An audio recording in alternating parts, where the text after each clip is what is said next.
Have you ever felt like the world was against you? Like your dreams were impossibly far away? We all face moments when doubt creeps in, when our background or lack of connections seem like insurmountable obstacles. But it's in these moments that we choose, accept the story written for us, or write our own. Today, let's talk about Haim Saban, a man who started with nothing, a refugee told he'd never amount to much. His journey proves your circumstances don't define your destiny. Born in Alexandria, Egypt in 1944, Saban's family fled to Israel as refugees, leaving everything behind. It wasn't opportunity, it was survival. That difficult beginning shaped the relentless fighter he became. So, what do you do when the odds are stacked against you? Do you shrink, or do you rise? Saban's life is a breathtaking answer. With persistence and vision, you can change your world. His story is a blueprint for every underdog ready to rise. Imagine being a child, forced to leave your home and start over in poverty. Saban's family squeezed into a tiny Tel Aviv apartment, struggling to survive. Hunger and hardship were daily realities. School offered no escape. Teachers labeled him a lost cause. But instead of breaking, Saban grew resourceful. Watching his father work tirelessly, he learned the value of grit and resilience.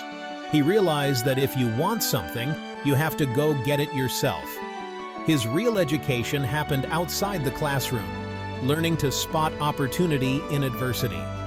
The challenges of his youth forged the tools he'd use to build an empire. He became a fighter, not by choice, but by necessity. That fighting spirit was about to find its first outlet. Saban's story shows that hardship can be the best teacher.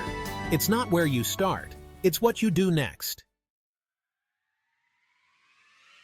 Saban found his calling in music, not in the classroom. As a teen, he joined the Lions of Judah, discovering belonging and purpose on stage. But he was drawn to the business side, managing the band, booking gigs, handling money. He realized the real power was behind the scenes. Soon he began promoting concerts for other musicians, learning through trial and error. Some events flopped, others succeeded, but every setback taught him valuable lessons in marketing and negotiation.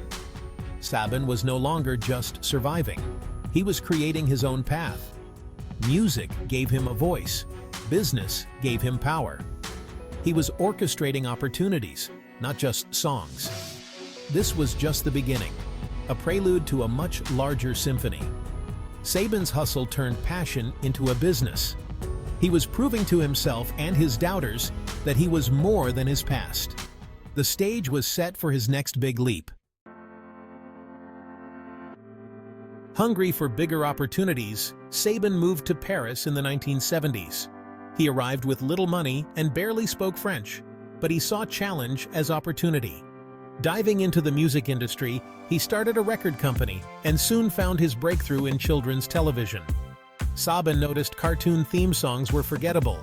He saw a chance to make them hits. He began composing catchy tunes for shows like Inspector Gadget, building Saban Records into a powerhouse. His music became iconic across Europe, and he learned the ins and outs of TV production and licensing.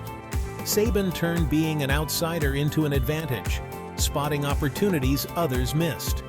France became his training ground for global media. But his dreams were bigger than Europe. He set his sights on Hollywood, the ultimate prize. Saban's ability to adapt and innovate set him apart. He was ready for his boldest move yet. The next chapter would test everything he'd learned. With European success behind him, Saban moved to Los Angeles in the 1980s, aiming to conquer Hollywood. He expected open doors, but found only rejection.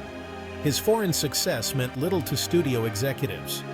Years of pitching led to constant no's and mounting frustration. Most would have quit, but Saban was fueled by rejection. He founded Saban Entertainment, dubbing foreign cartoons and producing music for children's TV. It was modest, but it kept him in the game and taught him the American market. Saban's persistence was relentless. He knew all it took was one yes. He kept building relationships, learning, and waiting for his breakthrough. His unwavering self-belief never wavered. Every setback was fuel for his ambition. He was laying the groundwork for something big. Saban's story is proof. Resilience outlasts rejection. The moment he'd been waiting for was just around the corner. Sometimes, the biggest dreams require the longest wait. Saban's breakthrough came in Japan, where he discovered Super Sentai, a vibrant, action-packed kids show. He saw its universal appeal and envisioned adapting it for American audiences. His plan combined Japanese action scenes with new footage of American actors, creating a unique, cost-effective show. Saban secured the rights and began developing Mighty Morphin Power Rangers.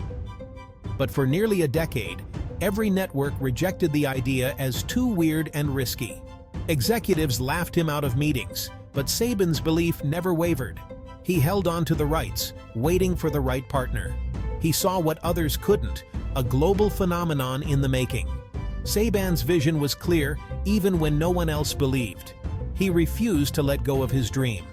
The world was about to catch up to his imagination. After years of rejection, Fox Kids' Margaret Loesch took a chance on Saban's vision.